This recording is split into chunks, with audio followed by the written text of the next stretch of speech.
Good afternoon, everyone, and welcome to the CASAS National News and Updates webinar on remote testing. We're going to be getting started in just a couple minutes, so come on in, have a seat, don't touch that chat box. We're going to get started with a few housekeeping tips. Please, if I could have the PowerPoint. Hi, welcome everyone, have a seat. We're going to be getting started in just a couple minutes. We have a lot of people pre-registered for this presentation, so happy. We're going to be talking about remote testing, and this is the CASAS National News and Updates webinar.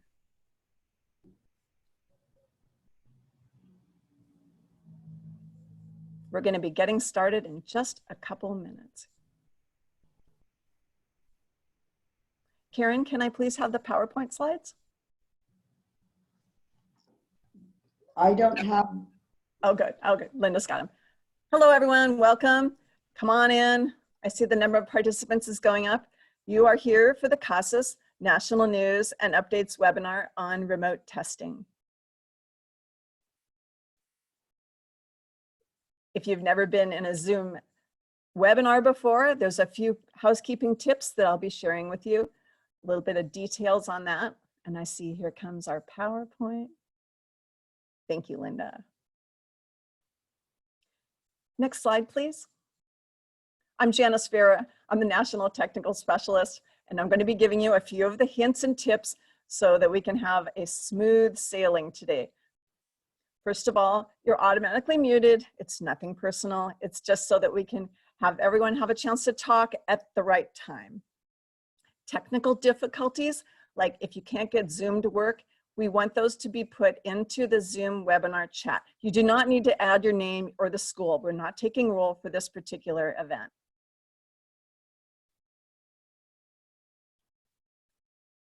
I can't see my slides quite well.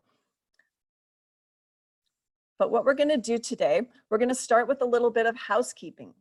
And the way that it works, if you've never been in a Zoom webinar versus a Zoom meeting, you'll notice down on the control panel, there's a new box, which is called Q&A.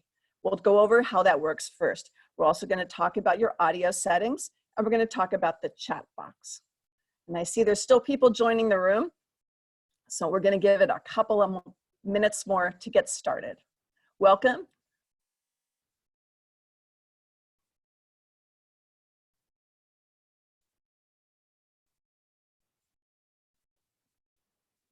This is the CASAS National News and Updates webinar on remote testing. If you haven't had a chance to download a copy of the presentation, that's a smart thing to do right now. It's located on the CASAS website. And if you go and look over on the right-hand side under News and Updates Webinars, and you scroll, or under What's New, News and Updates Webinars, you'll see today's date. And the presentation is slightly different than yesterday. We added a few new slides. So if you already have a copy of it, you might want to go ahead and download the new version of it.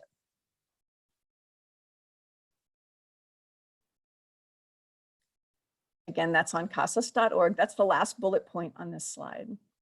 And we still have people joining the room, so we will get started in just a couple minutes. Thank you all so much for joining us today.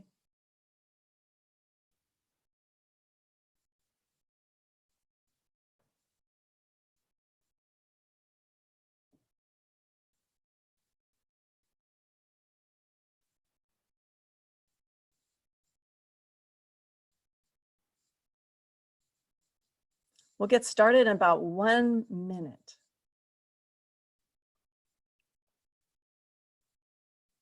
Today's presentation is the CASAS National News and Updates webinar on remote testing.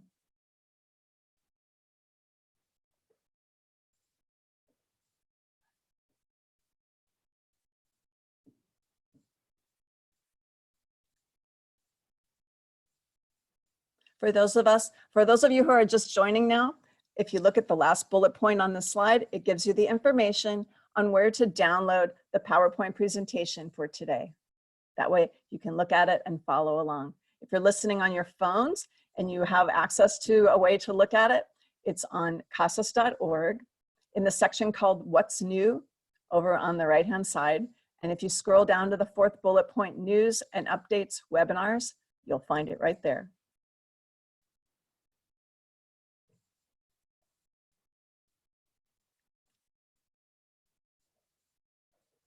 All right, it's 1 o'clock and we're still gaining participants. The title of the PowerPoint is today's date. Does anybody else have the exact title? There it is. Elizabeth just put in the chat box the actual link to grab it.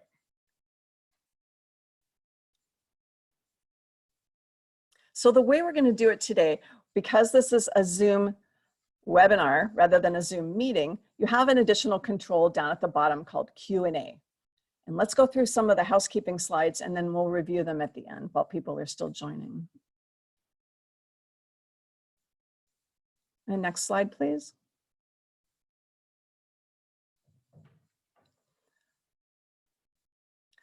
So this is just a little bit of housekeeping to give you a feeling of how we're going to moderate the questions. When there are this many people in the audience, it's difficult for us to answer every single question live, but we're going to do our best. We have a group of panelists from CASAS that are going to be fishing the questions out of the Q&A box. So next slide, please. First things first, you need to be able to hear us. And audio settings are something that you control. It's over there on that control panel with Zoom, and it allows you to check your settings for your headset, your speakers, or your Bluetooth. And it also allows you to turn your volume up and down from that setting, as well as from the setting on your PC. Next slide, please.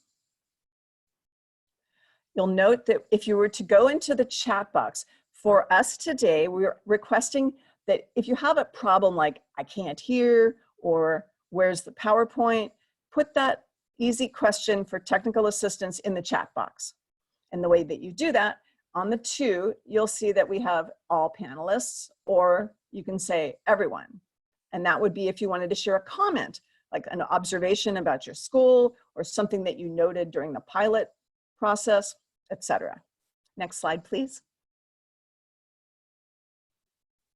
The Q&A box. This is the unique part of a Zoom webinar. And this is where you can log your questions that are for the presenter, something related to the presentation, a question about the training program or about the rollout or something about Chromebooks. We will try to dig into these questions as much as possible. If they're really detailed, please don't take it personally, but we might ask to follow up with you afterwards and get your email address if the conversation and the interchange of ideas is going to be a little bit difficult. You can go over and you can open up the box and you can look at the questions that are answered as well. Make sense? All right, next slide, please. So just to summarize, you're automatically muted and it's nothing personal, but that's the way we're going to work it today. Technical difficulties, please put them in the chat box. Questions related to the presentation, go in the Q&A box.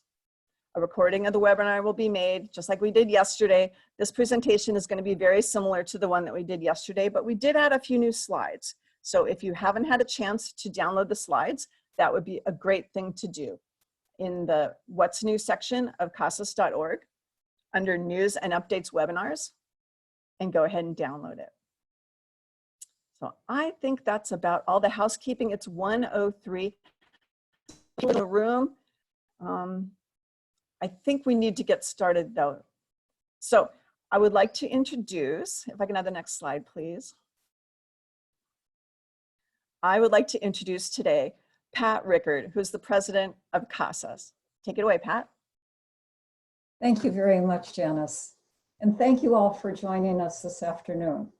We are really excited to share with you what we have learned from the pilot sites in 15 states that have been implementing CASAS pre and post testing, and how we can move forward together with remote testing now and in the future. We are especially grateful to the pilot sites that step forward to help with the variety of approaches to remote testing while maintaining the security and the integrity of the assessment. We are grateful to state agency staff who have worked with us to ensure that the remote testing policies are viable within their states and will maintain the high quality and integrity and security of the remote testing in their states. Remote testing is the wave of the future. We are prepared to support you as your agency develops a capacity to distance test learners, make remote testing a regular and essential part of your program. We are at the beginning of the journey, not at the end. So come along with us and we will share with you what we have learned so far as we've wandered down this road of remote testing. I'd like to introduce Linda Taylor, who's our Vice President of Test Development. Linda, over to you. Thanks, Pat. Hello, everyone. Welcome to the webinar. So glad all of you could make it today. We have a lot to share with you, and I know you're eager to hear it. Here is our agenda. I want to say from the outset that the purpose of the webinar is to share information. This is not a detailed training for proctors, but we have a lot to share with you about how we're going about remote testing at CASAS. And there is going to be a separate training on the website coming up in just a couple of days. It'll be there, but we have a lot of other resources as well to support you, which I'll be explaining as we go. So we'll be talking about remote testing in general. Then we're going to be talking more specifically about the CASAS approach to remote testing. Then even a little more specifically about how to go remote, and then some next steps, including how you can find all these resources on the website. If you could, if you've just joined, please do, if you have questions, put them in the Q&A box. I would recommend also that you might want to hold your questions and see if they do get answered in the course of the webinar. I will be pausing periodically and can give a chance to for you to ask questions about what has just been covered, but there's a lot of material to come, and hopefully we'll be able to address your burning questions. So firstly, an overview. Starting at a high level, the U.S. Department of Education, OCTE, that's the Office of Career, Technical, and Adult Ed, that governs adult education, put out a memo on April 17th. And in that memo, they said that states and therefore programs have flexibility in terms of testing. And they went on to say that they would allow local programs to exempt students that are enrolled in distance education, exempt them from pre and post testing if the local program is not able to test due to the pandemic. So that was a clear statement, we feel, that there is a lot of latitude now. The U.S. Department of Ed understands that this is a very difficult time, an unusual time in which you're not able to test your students as you promised, but they are allowing you to exempt them. And they have asked states to give guidelines to capture students that you have exempted from testing so that they can document what has happened in this time and be able to explain why the results in terms of the pre and post testing is less, as we all know it will be, given the situation. On March 27th, OCTE put out a memo saying that remote testing with NRS approved tests must follow the guidelines set out by the test publisher about remote testing. And specifically, they listed three major areas: student identification. So when you're testing remotely, you need to authenticate that the student you're testing is the person you think it is. Test security, which is of utmost importance, not only when you're face-to-face, but actually even more so in remote testing, because there are more variables to consider, and it's not possible to see everything that's happening when you're doing remote testing. So we have to make sure that measures are in place to guarantee the test security. Remote proctor training is another important aspect that we are providing, and I will show you exactly how. But in addition to the certification that your proctors have already received in order to conduct e-tests, they do need additional training in remote proctoring. In response to the request by Octave to capture students that were exempted, CASAS has added a new field in TOPS Pro Enterprise, and that was put in about a month ago, and it's called the Unable to Test Due to Force Majeure. And that means that you will be able to have a place to enter the students that you were not able to test. We would ask you to please wait for guidance from your state before using this field, because they may have specific ways that they would like you to enter this. So that's there if you care to use it. Now, we'd like you to think for a minute about some of the possible assessment scenarios that are happening now during this pandemic and also after, because what we really want to convey today is that, of course, there is great interest right now in remote testing, but we really hope that you will continue to use it as part of your program after the pandemic. So one possible scenario, even now, there are some areas and some school districts that are open. So it is possible to test by appointment in a test center that is face-to-face while practicing social distancing. So we wanted to mention that as a first option, because if that's possible, of course, that is the preferred option, is to do face-to-face testing. So if that is something you're able to do, that is your first choice. As a second option, it may be possible for just the proctor to be able to get into the test center and therefore have access to more technology than the proctor might have at home. Again, practicing social distancing, of course, but the proctor could then work with test takers, that is your students, who are off-site at home or somehow remote. Then a third possibility, which is probably the case for most of you at this point, is that the proctor is remote, and so are the students. So the proctor and the test takers are remotely going through this test-taking process. We are in touch with all of the state directors, and as Octave directed, each state will decide whether to allow or not to allow remote testing for NRS reporting purposes. So each state office, we expect, will inform the funded agencies if remote testing is allowed for NRS reporting purposes. And if you are unsure if it's allowed in your state, or if your particular program is subject to the requirements of NRS reporting, please try to confirm with your state office before starting to implement.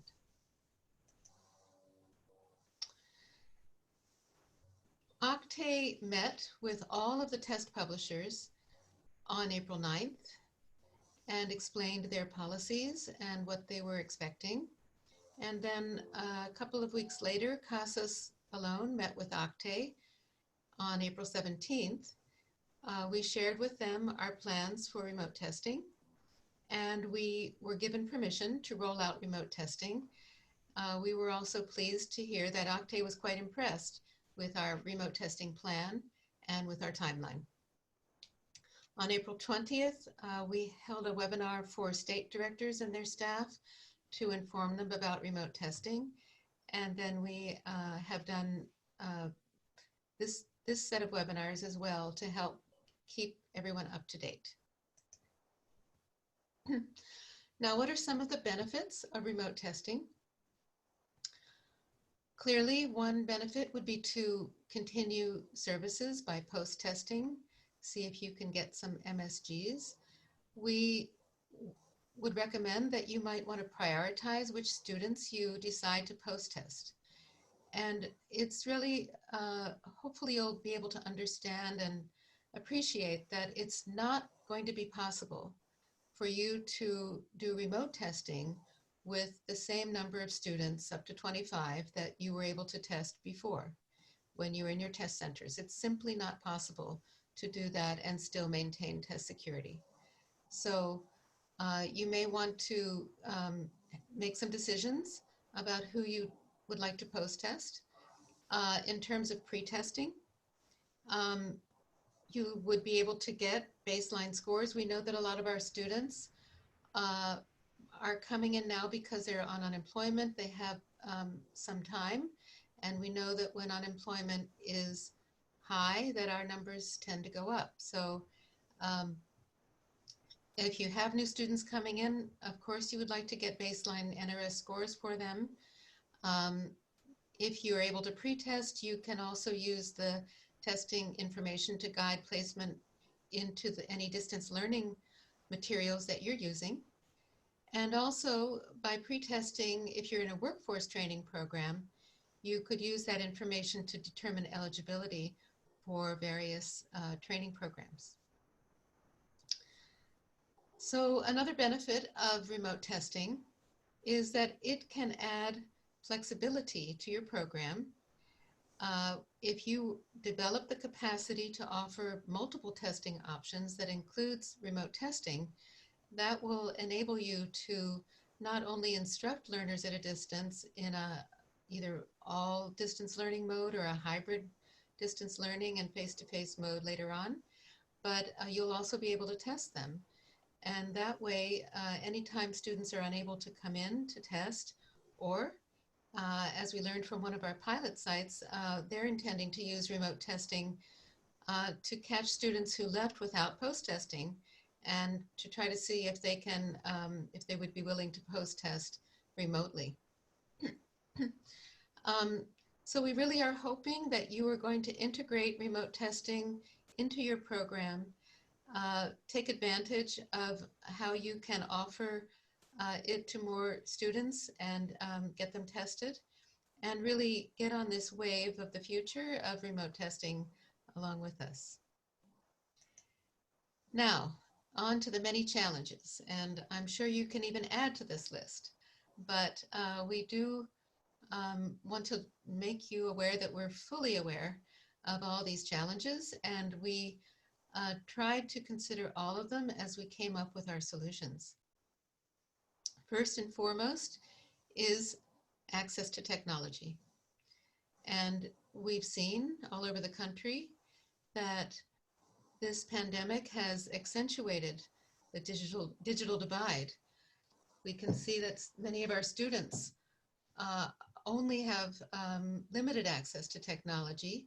Many of them have smartphones, but unfortunately, given the nature of our NRS approved tests, it is not possible for you to use smartphones to test your students on these tests. We regret that. We wish it could be possible, but it simply is not. So we need you to use appropriate devices, and we're going to get into those details soon, but hopefully you can understand that smartphones are not possible for student testing. In terms of the testing environment, we don't have a pristine test center. We have students' homes. So there can be issues of privacy. There can be issues of noise and distractions. So you may find out as you get into this that some of your students are simply unable to participate in remote testing. If you reach out to them, this we learned also from our pilot sites, that they reached out to some students to participate and found that some of them said that they could not make a quiet place available to do it. So that is, again, one of the many challenges and limitations of this. So it's not going to work with all of our students, and we have to unfortunately accept these constraints. Another challenge is that this is both for you and the students, that it does require learning some new procedures, some multi-step processes that are definitely, you can learn them, I'm sure, but it will take some focus and attention on your part to understand how to go about this. And our pilot sites were able to do it, so I'm sure you can too. Proctor training is important, above and beyond what proctors have been trained to do before. So proctor training in remote testing. Test security, as I mentioned, is not just important to CASAS, but it really, hopefully you can understand that it's also important to you, because these NRS approved tests go through a long approval process, as I think you know, and if they were to get compromised, we would all suffer. So we do always rely on you, local programs, to maintain test security, and this is no different. For remote testing, we also are relying on you to train your staff and ensure that they are able to implement remote testing in a way that is appropriate and safe. We know that many equity concerns have come to light. That could have to do with the technology access. It could have to do, as I mentioned, with the student environment and many other ways. So that is another aspect that is something that we are all facing.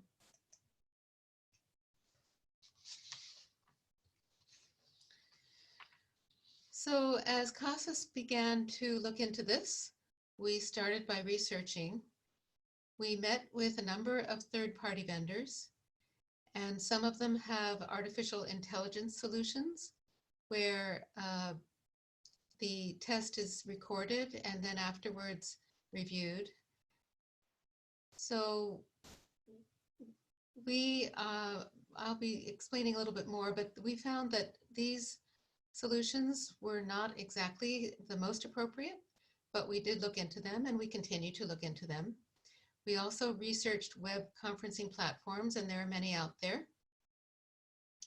For example, Zoom, which we've all come to know and hopefully love as we've been using them in our private lives during these times. We talked to state directors, to their staff. We interviewed practitioners. Many of you in the last couple of months have gotten more and more familiar with distance learning and been on a steep learning curve. So we wanted to take advantage of what you've recently learned. We also weighed multiple factors. Again, the technology constraints, test security, ease of implementation, and knowing that you all have a very keen desire to get going quickly. So that was something we also considered as we came up with our solutions. Now, cost considerations are always there in adult ed. In terms of the delivery mode, we selected the more affordable pathway, and that is where your own agency's proctors would be used along with an affordable, could be free, web conferencing platform. We, for the moment, have decided not to go with any of these third-party vendors because it costs about $15 to $20 per test taker. So that's quite pricey and is really more than our adult ed budgets can bear.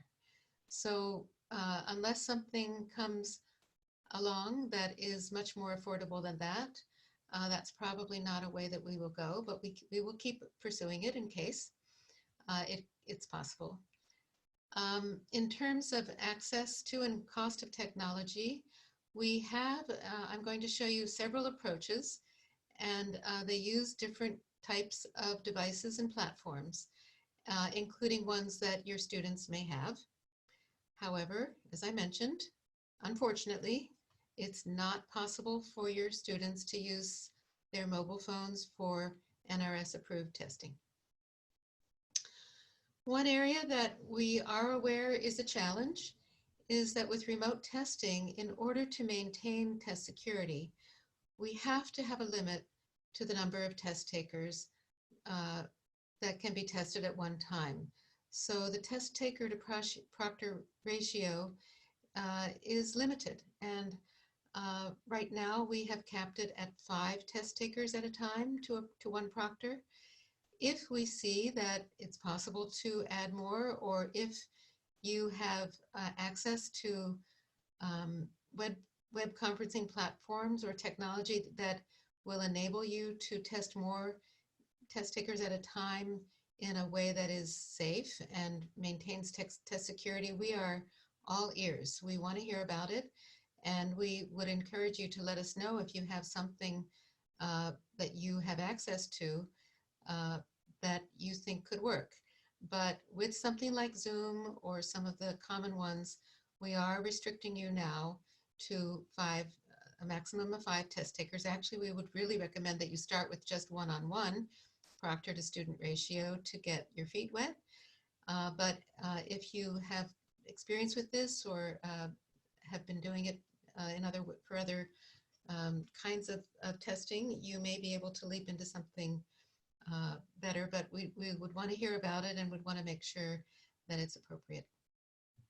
So we know that there are high staffing costs related to this, but again, I really want to emphasize that it's not going to be possible for you to test 25 students at a time. It's just not going to happen during this period. So, but if you can do some remote testing and take the opportunity to try it out,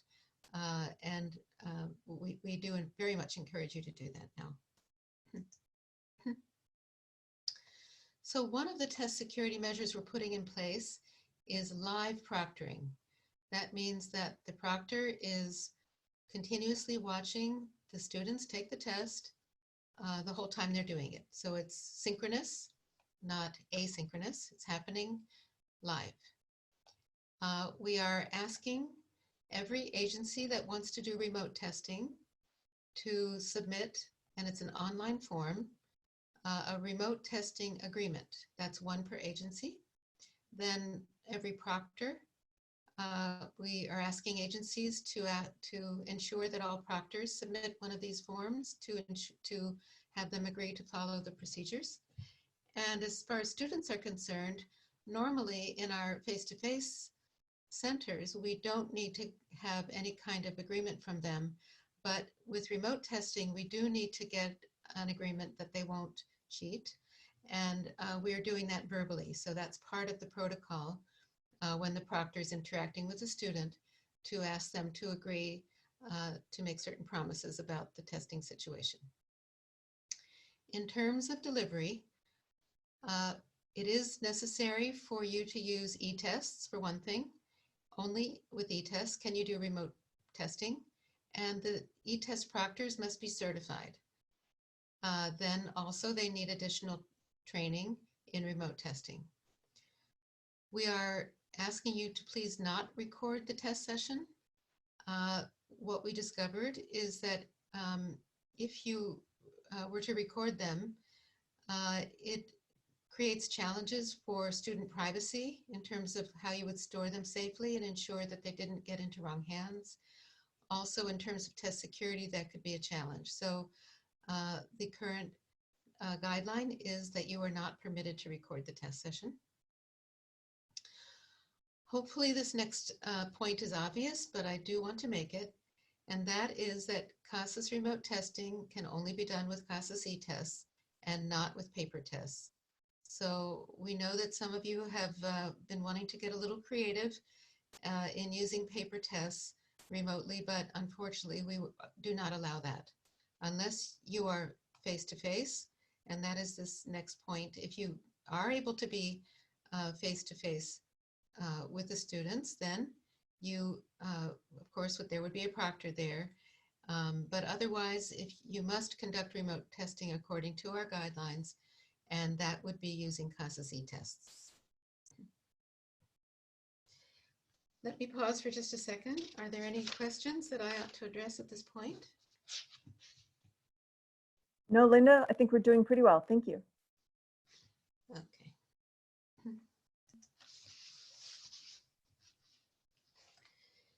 So which tests can we use for remote testing? The NRS approved tests, of course, are the ones that we would want you to use. That is for ABE and ASE, the reading goals and math goals. And for ESL, life and work reading, life and work listening. You can, if you'd like, use any of the CASAS appraisals that you might normally use that are also multiple choice tests. And in addition, for those of you out there who are from California, for your EL Civics program, we know that if you're doing citizenship prep, you must use the Government and History for Citizenship test, which is a multiple choice test. But again, this is only for California programs as far as I know. That is, other states I don't believe are using this test, and it cannot be used for pre and post testing.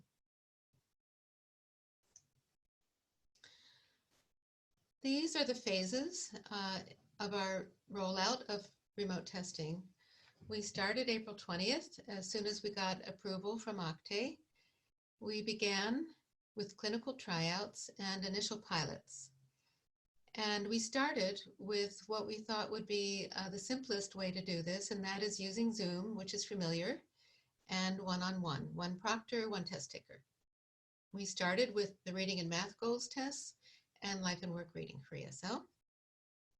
We involved, I think by the time we finished that phase, we had 15 to 20 states involved, and many of them now are continuing into phase 2, and we keep adding programs. But starting on May 4th, we have officially rolled out remote testing. We really encourage you to pilot. That is at the local level. Within your agency, just start with 1 or 2 proctors who are very experienced with e-tests, and maybe start with one-on-one, but start small. We've reached out to state directors in states that were interested. We worked with 1 or 2 programs to begin with, and many of them are now continuing on. It is possible, if you are comfortable, and I'm going to show you all the tools we have to get going, that you can roll out now. But again, I would suggest that within your programs you do pilot and not just launch head on into going full scale with this at all. So the different kinds of approaches, and one of them is a one-to-one remote control. I'll explain more about that in a second, with Zoom or with other platforms. So in phase 2, we expanded it out from Zoom to other platforms like GoToMeeting. Another type is with multiple test takers, and as I said, up to 5. And that can include other devices as well, like Chromebooks and iPads. And then in phase 2, we've added in life and work listening, which again, at this point can only be offered through e-tests. So now, as I mentioned, we are continuing to explore other options, and we are really at the tip of the iceberg in terms of understanding remote anything, including remote testing. And so I think as we learn more, as you learn more and share it with us, as the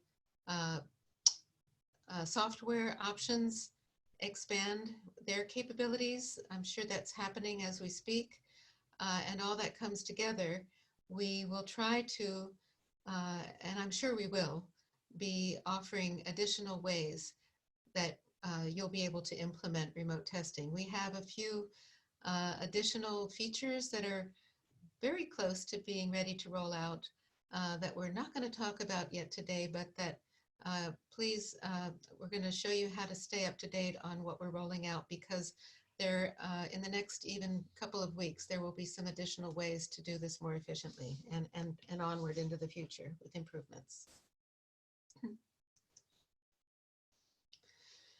Now, there are currently 4 approaches to remote testing that we have described.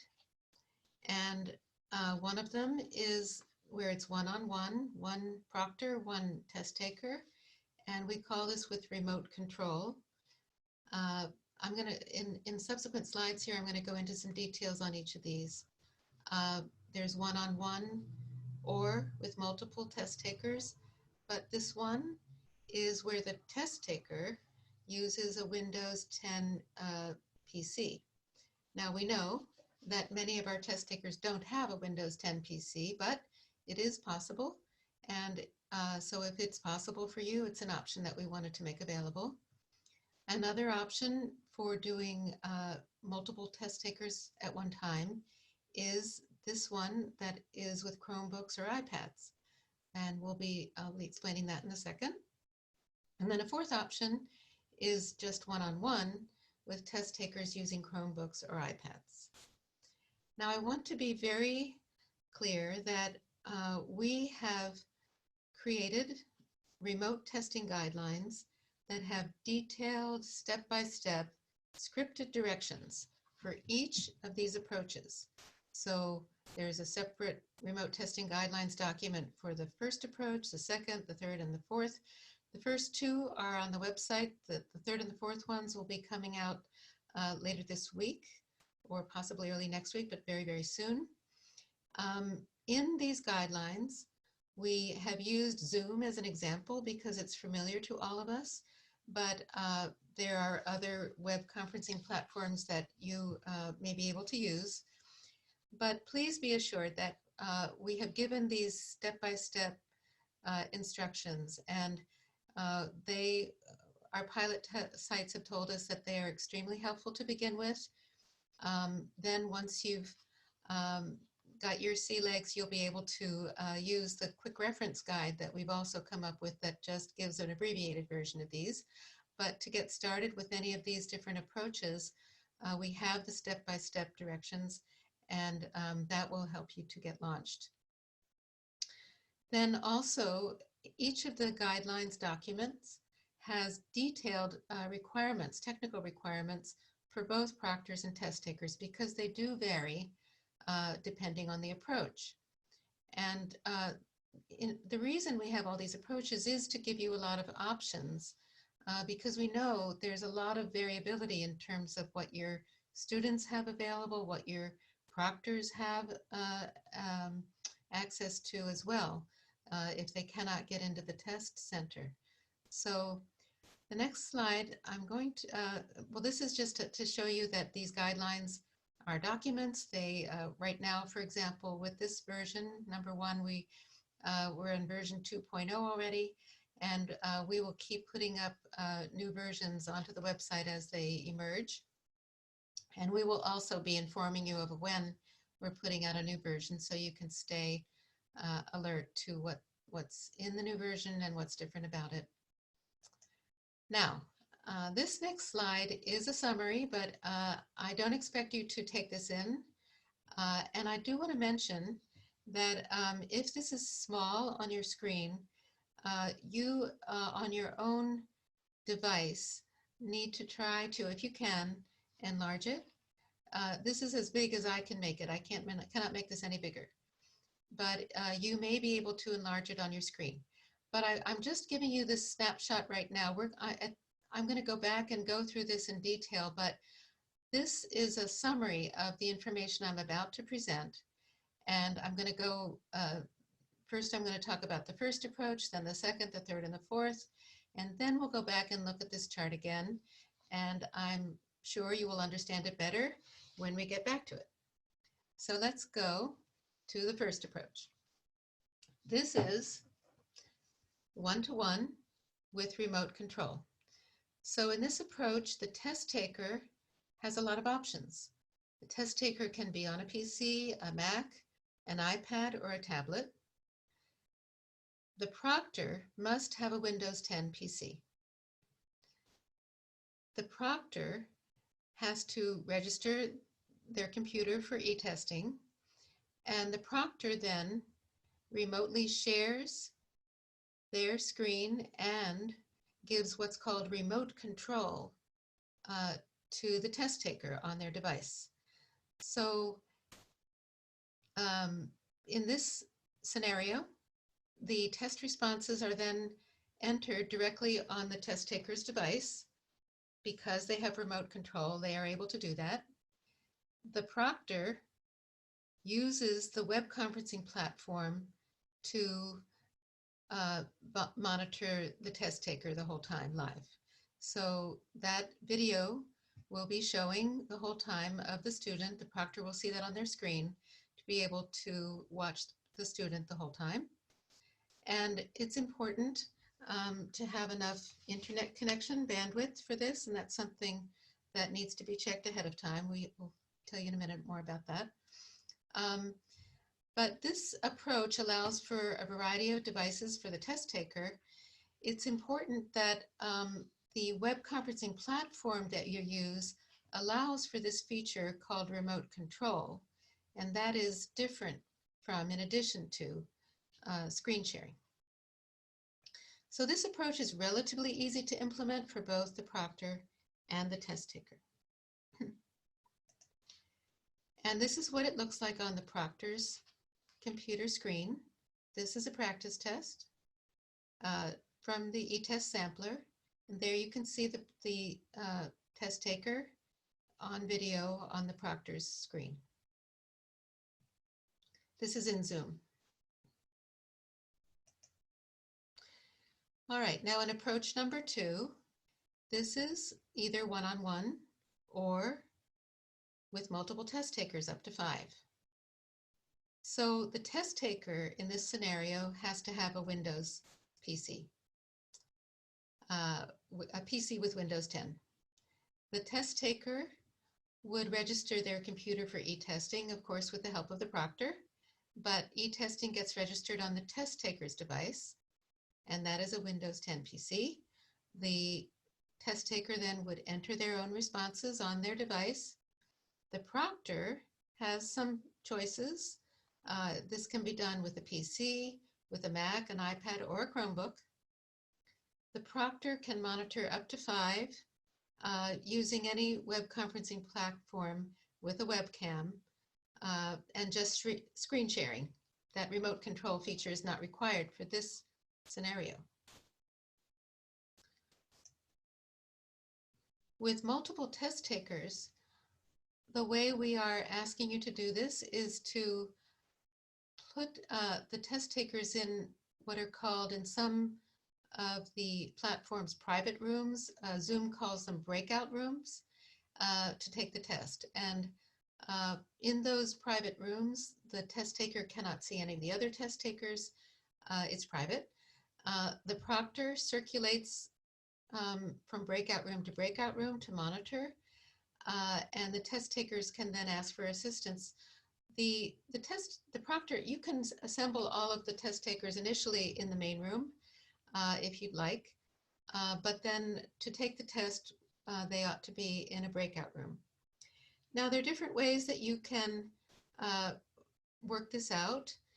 And just like at your current test centers, we know that there's not just one way that you implement e-tests.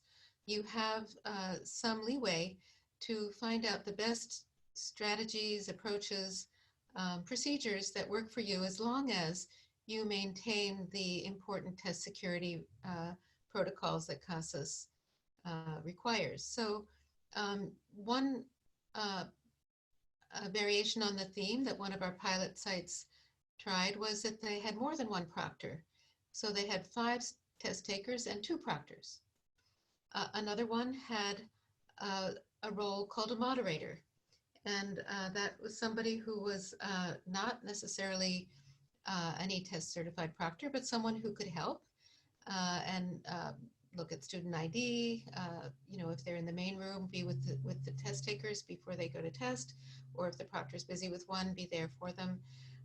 So that these are all different ways that you can consider to make this whole process more efficient and secure and work for you.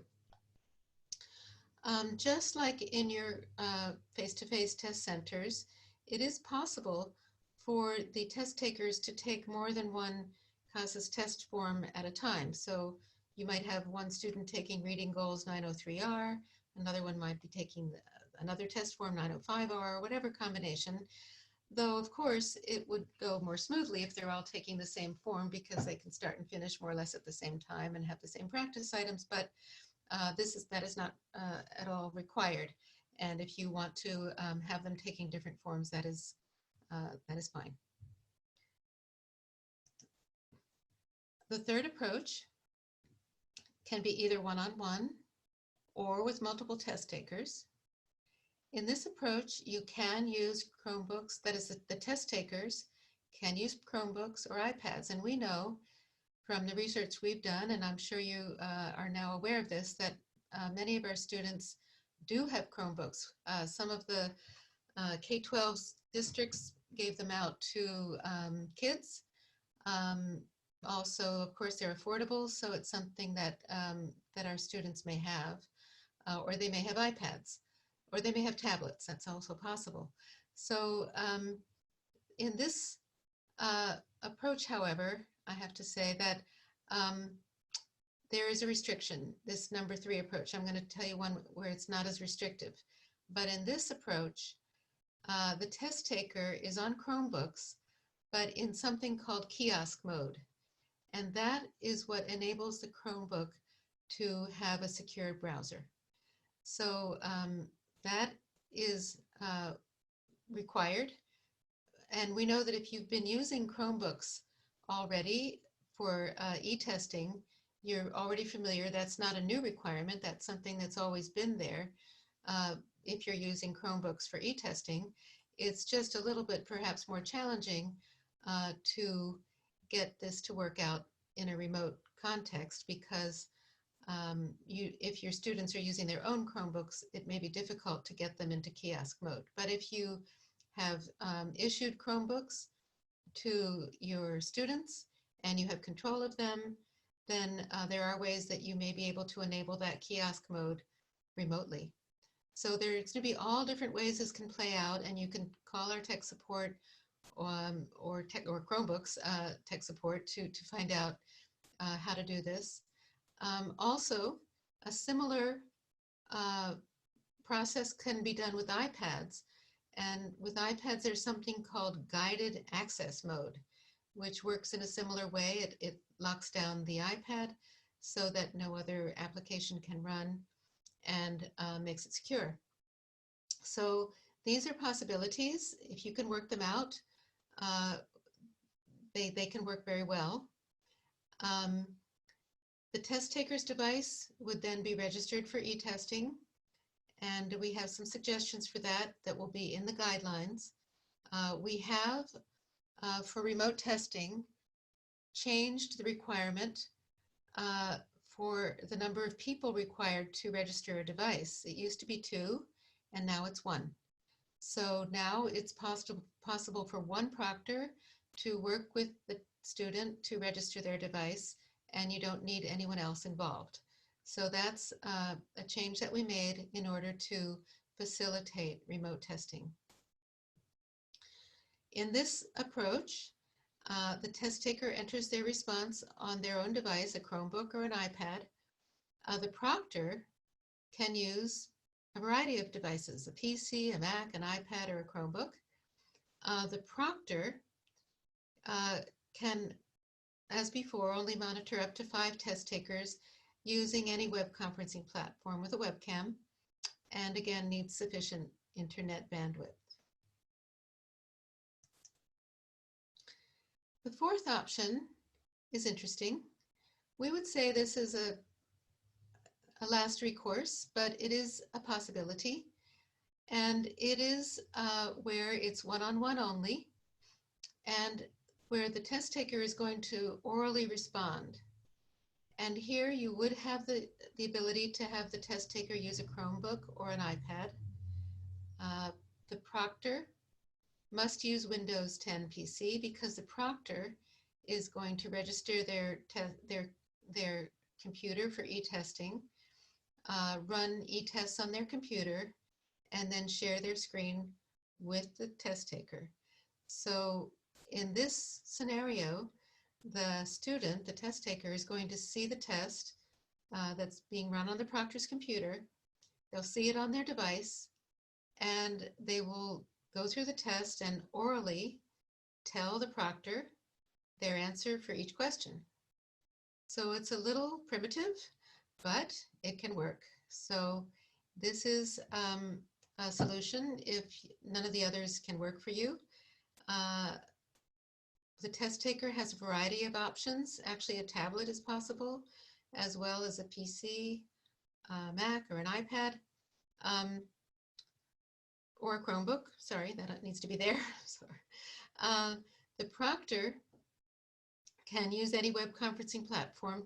Now, one of the differences, and I forgot to mention this in the third approach, but for these third and fourth approaches, because the Chromebook or the iPad can only operate one application at a time, it's not possible to have Zoom or another web conferencing platform work on the Chromebook or the iPad while they're taking the test.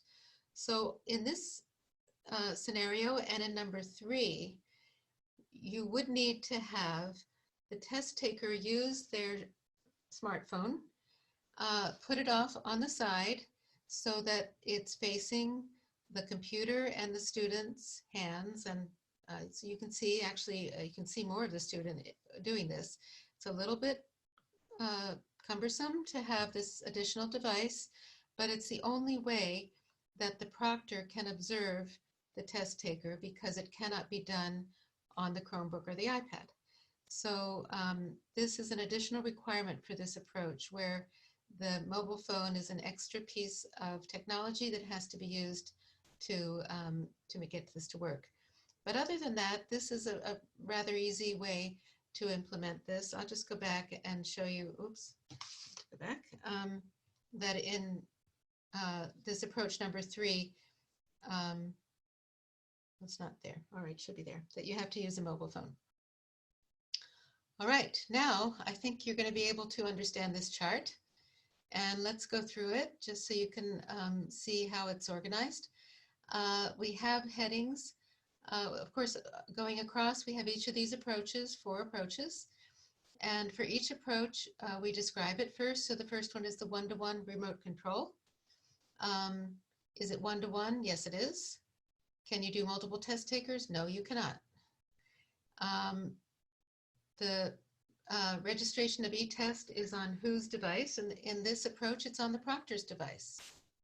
The proctor can only use a Windows 10 PC. The test taker can use these various devices, not a Chromebook, you'll see, not a Chromebook. The web platform is any, but it must have this remote control feature. And the smartphone is actually, it cannot be used, I must emphasize this, the smartphone cannot be used as a test taker device for taking the test, but it can optionally be used, as I was explaining before, to put on the side as an extra measure of test security so that the proctor is able to see more of the student. So that is something that we're not at all requiring, but it's something in addition that you can do even in this approach. Not to take the test on the smartphone, but to have it as a way for the proctor to see the student through Zoom or another platform. All right, in the second approach, which is one-to-one or multiple test takers, this is where it's with the Windows 10 PC by the proctor. So one-to-one, yes. Multiple test takers, yes. The test taker is going to register e-tests on their station for e-tests. The proctor can use a variety of devices, including a Chromebook. The test taker must use a Windows 10 PC. Web platforms, we'll be understanding more about these as we go along. And again, it's optional to use the smartphone. I do want to point out that in terms of test taker devices, you'll see there's an asterisk here. And for that, I hope you can see below that that first asterisk is saying that we are going to be including in the FAQs, it's not there now, but it will shortly be, screen size requirements for devices. Because we do have, for example, in the guidelines for remote control, we have that for the iPad, but as we hear of more devices, like there's so many different kinds of tablets and all, as we understand more about what's out there, and we will just give you some guidelines in the FAQs that we can keep adding to easily to tell you about screen size requirements for devices. Same idea with the web platforms. As we learn more about them, we will try to keep that updated and make sure we'll put all together in one place the required features for each of the approaches. It'll be also in the guidelines. And as well, I think we all need to be aware that the software is going to be evolving as we speak. So if you try a certain platform today and it doesn't have remote control, but you might keep checking because it's something that they might add if that software company realizes that it's going to be useful to people. All right, approach number 3 is with one-to-one or multiple with Chromebooks or iPads. So one-to-one, yes. Multiple test takers, yes. The test taker registers their device. The proctor can use a variety of devices. This is where the test taker has to use the Chromebook in kiosk mode or the iPad in their comparable guided access mode, any screen sharing. And now in this case, the smartphone is required as the way that the proctor is going to be observing the student. And the last approach, the one-on-one oral response, that's one-to-one, it's not one-to-many. So that's not possible to do with multiple test takers because the test taker is saying out loud the responses. The proctor would have to have the e-tests on their computer with a Windows 10 PC. The student can have a variety of devices. And again, the smartphone's required. Okay. Now, what we are requiring, as I mentioned earlier, is that if you want to do remote testing, you must complete the agency remote testing agreement. One of the requirements is that you must already be set up to deliver e-tests. And if you are not already set up, you can do it now. You can go to our Going Live checklist. We've had a lot of new interest in e-tests, which we're very happy to hear and see. So please, if that's something you would like to do, our staff is ready to help you. Local agencies must submit one of these per agency, one form, this agency remote testing agreement. It covers all of the possible multiple choice tests. And for California agencies, there's a California version of this agreement. And this is where you attest that you will adhere to all of these protocols and procedures that we're laying out for remote testing. For proctors, we have a different agreement called the Proctor Remote Testing Agreement. It's also on the website. I'm going to show you in a minute where to find it. This is where the proctor attests that they will follow all of these protocols, and they will also get the student to verbally agree to follow them. It covers all of the different approaches, and we are asking local agencies to be responsible for ensuring that proctors are trained in remote testing and to keep these agreements on file. Going remote. So this is akin to our Going Live checklist that we have for e-tests. The first step is, again, that you must already have implemented e-tests. So that's the one very important prerequisite.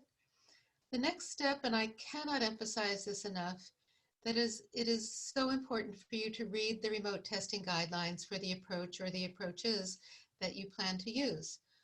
I hope you can all understand that with literally thousands of programs around the country starting up all at once to do remote testing, we as a CASAS staff will not be able to answer all of your inquiries if you do not read these testing guidelines first. And that is why we took a little time to roll this out, because we created these remote testing guidelines with, as I mentioned, very detailed step-by-step instructions. So we beseech you, please read them carefully. And then if you have questions, please do call us. We're happy to help you. But please read them through, see if you can understand it. We have other supports on the CASAS website, and I'm going to show you those in just a minute. So step 2, read the guidelines. Step 3, fill out that agreement, because you have to read the guidelines before you fill out the agreement to say that you agree to what's in the guidelines. Have your proctors or if you're a proctor, complete the agreement. We have training for proctors, and that is optional. As far as CASAS is concerned, your state or local program may require that you do remote testing training. And they may also require that you get certification in proctor remote test training. So that's different from your e-test certification. That e-test certification is a must, and that goes without saying. But as far as the additional proctor test training, there is a certification that will be associated with that, and is also something that may be required for you. So you need to find out what the requirements are for your program.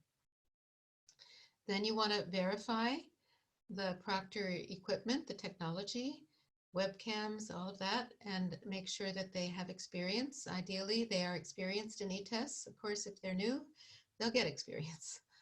Then identify test takers who have the required technology. Also, as we were saying earlier, can manage to do this in their test, in their home environment, or wherever they may be. So that is another consideration.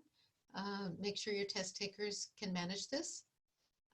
Register the testing stations, and that is, as we just showed earlier, it's different for the different approaches. Sometimes it's the test taker, sometimes it's the proctor who does that. Again, it's just one person that can do that now. Then step 8 is to make sure your e-testing templates are the same. There are currently the same. For now, you're using the same testing sessions as you have been using for face-to-face. This is extremely important. We want you to conduct a trial run. Please try it out with your colleagues, and only after you feel comfortable, then go remote with your students.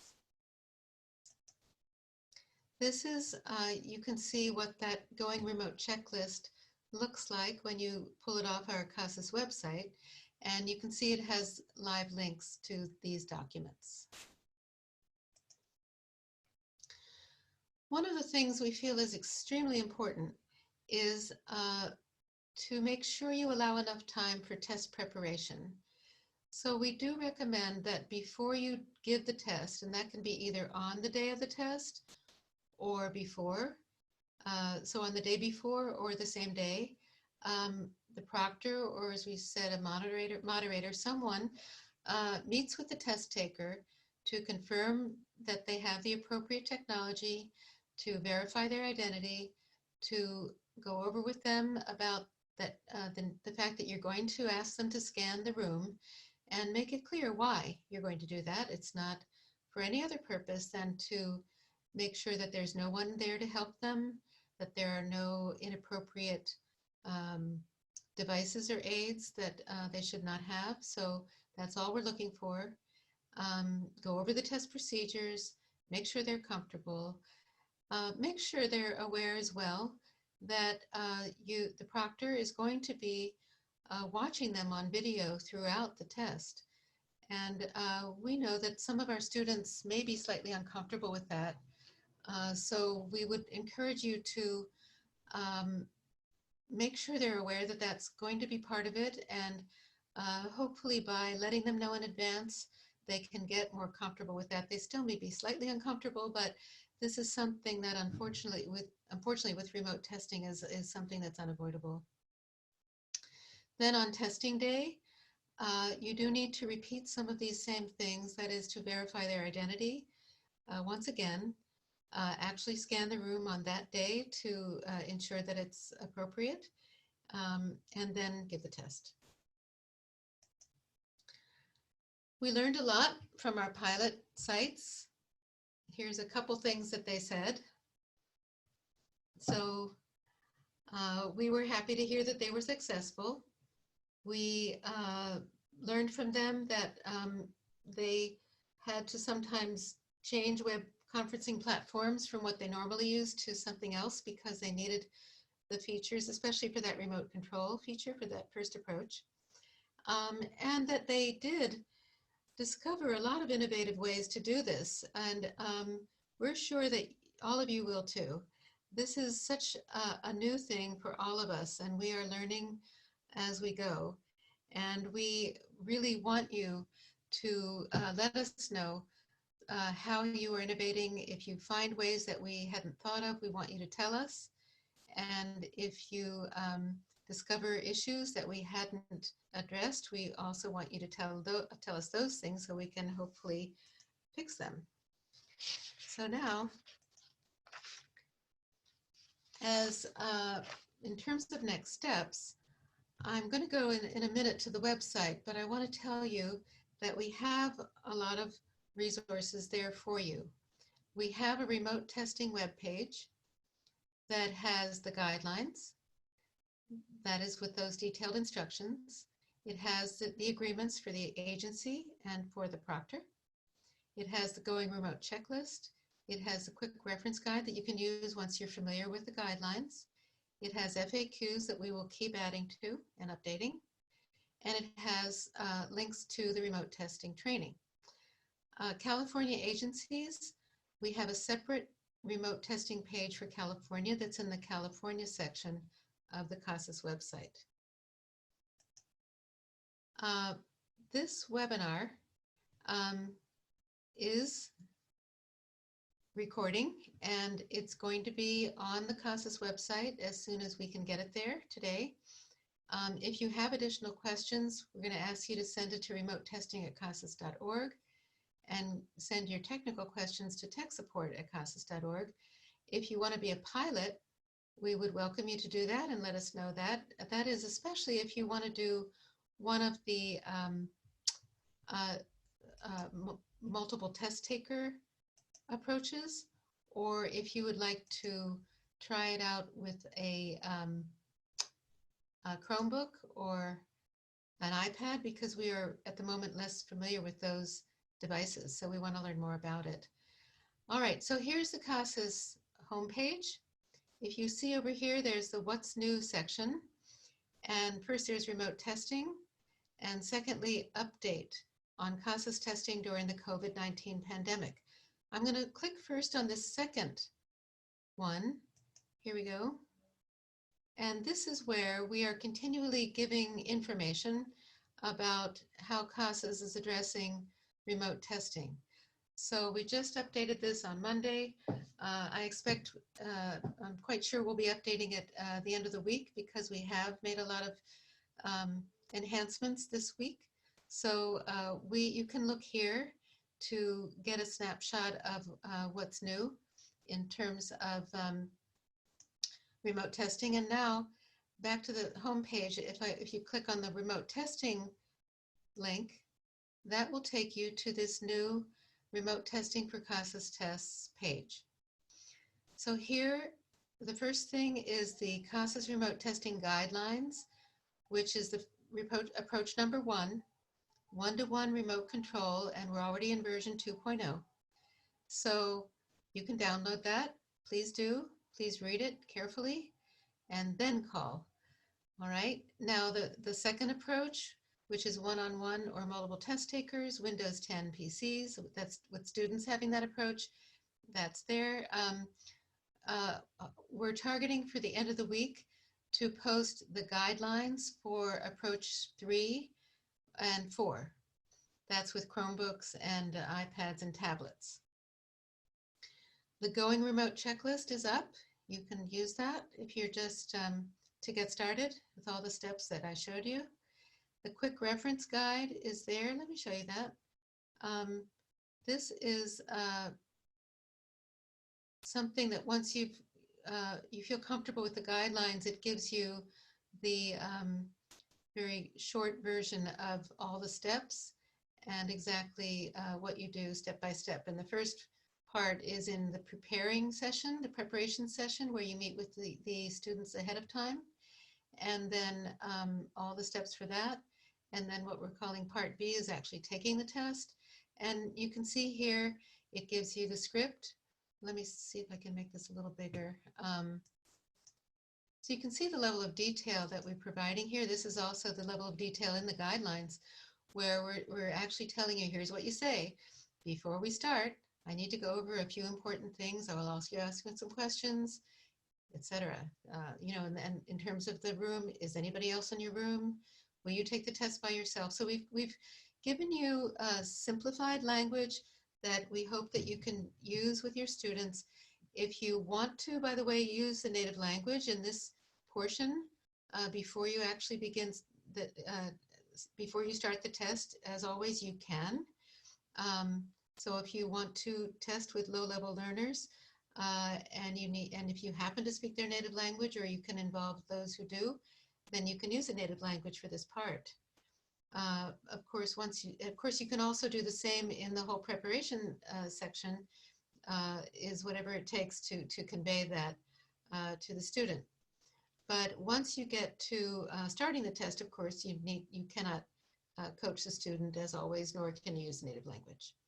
So gives all the steps for going through the remote testing process in 2 pages.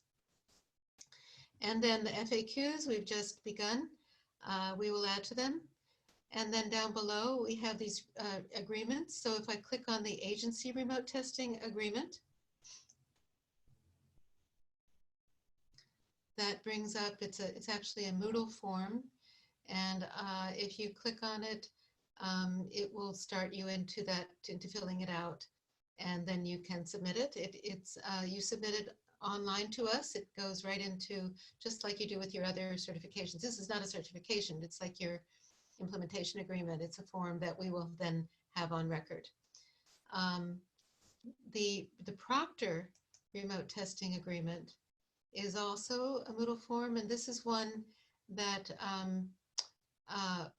will also be saved in the back end at CASAS, but it's one that we want you to keep on file at your local program. I'm not going to open it up right now. All right, let me see. I think now I'm going to go back to the PowerPoint. And I'm going to put up again the chart that shows all of these approaches and devices and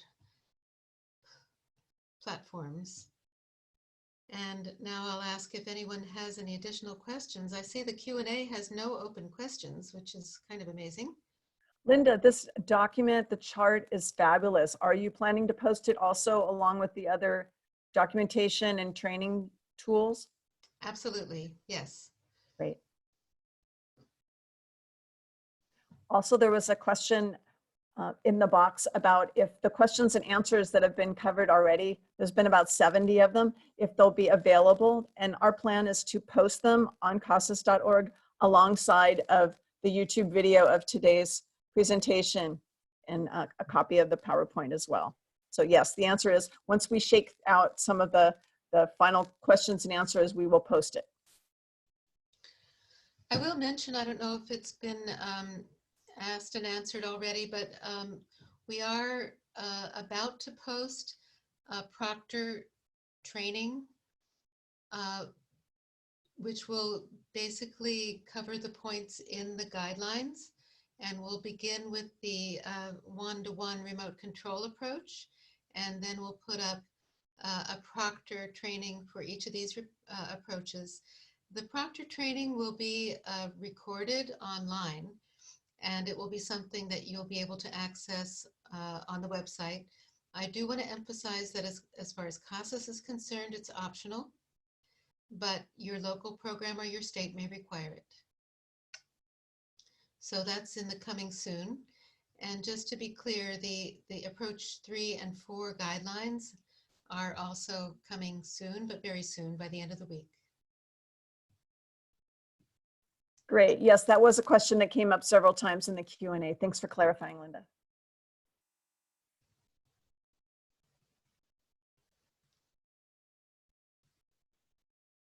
There's a question about if you want to pilot, are you automatically chosen?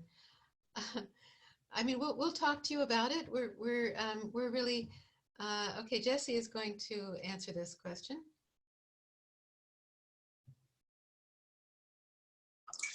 Sorry, Linda, I only marked that because you were already answering it. Oh, I see. Okay. All right. Then I will. Yeah, basically, we'll get in touch with you. We will see if it looks like it can work out for you to be a pilot. And then if everything looks like it's all the essentials are there, we'll definitely work with you. So we do encourage you to pilot with us. It's a way that we know we can learn, and it's a way that we think you can learn. A couple more questions. Yes, there will be a certificate for the Proctor online training. That would be optional too, but it only in some states or programs it could be required. Yes.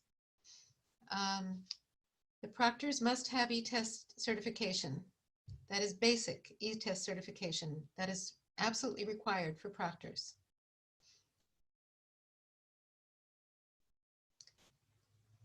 You are able to proctor 1 to 5 if you use an approach that allows it.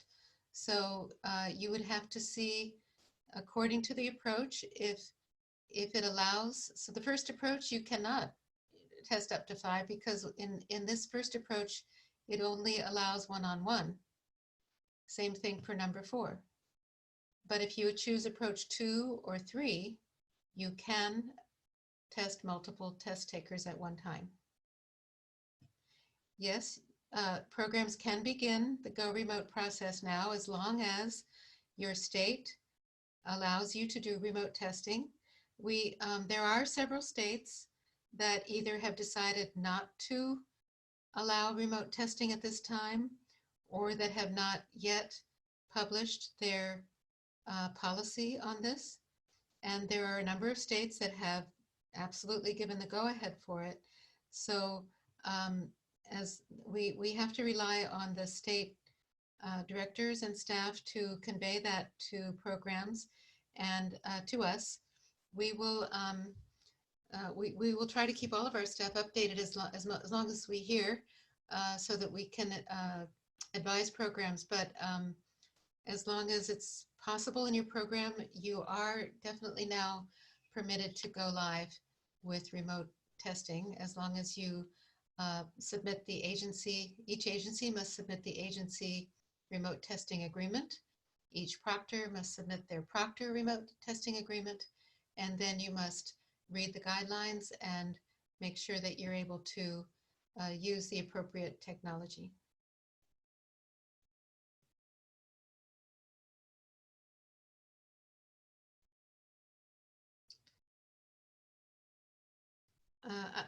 I see there's a question about which states have decided not to allow. I'm not. We'll answer that. I'm not going to answer that live right now because I don't want it to go on the recording because it'll change, I'm sure, tomorrow.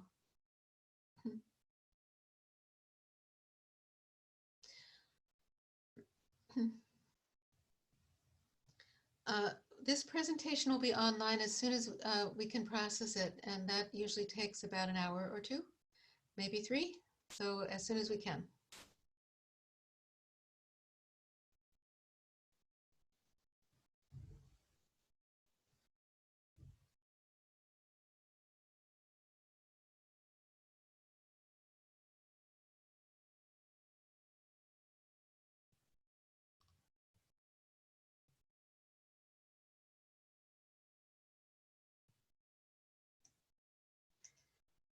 Again, I see there's a question asking which states have approved remote testing, but I'm reluctant to answer that live. So we will get back to you about your own state. If you want to inquire, we can let you know.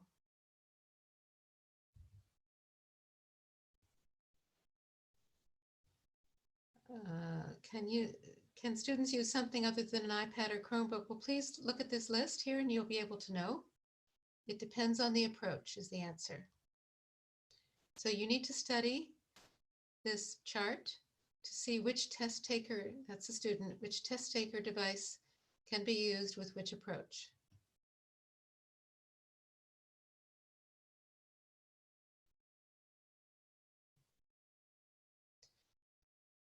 All right, well, I see the questions are winding down.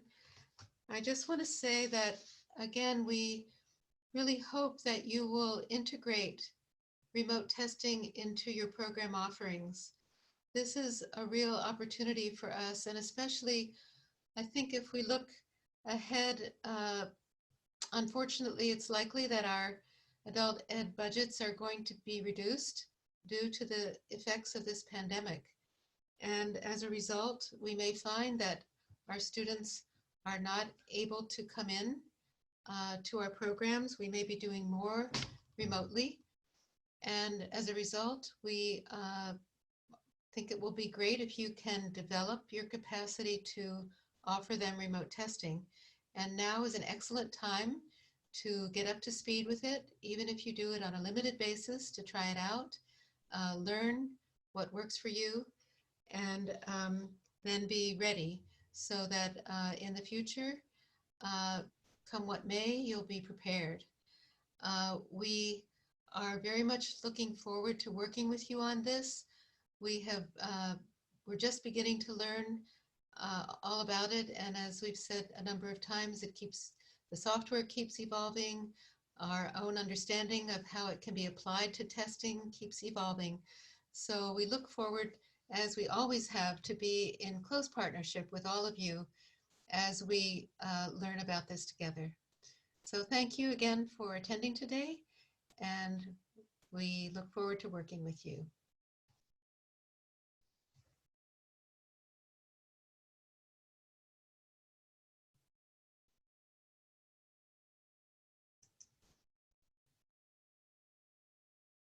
Great. So as I see the number of participants are dropping, we're going to ask you to go ahead and finish up any of the questions you might have for the Q&A box, or any comments you wish to place in the chat to share with everyone. And we're going to do a countdown and then stop the recording.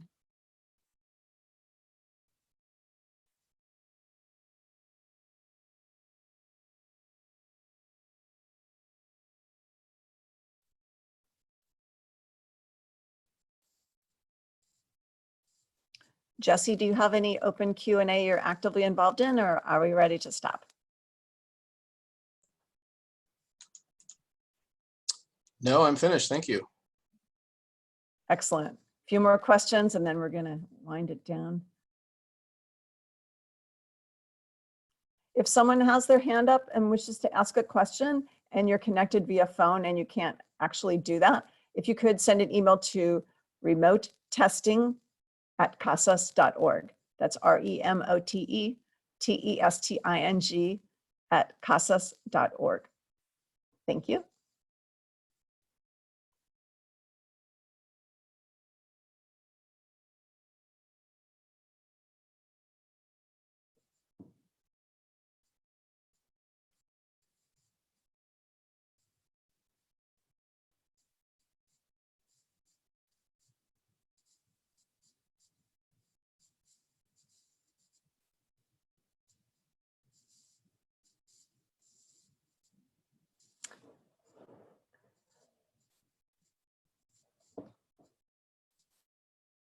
So I think that concludes our presentation today.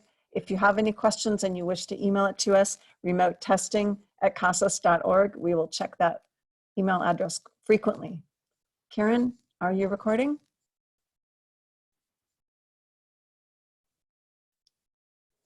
Yes, I'm still recording.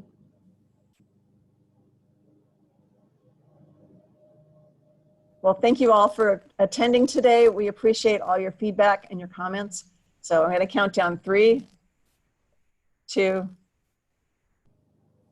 1. Thank you.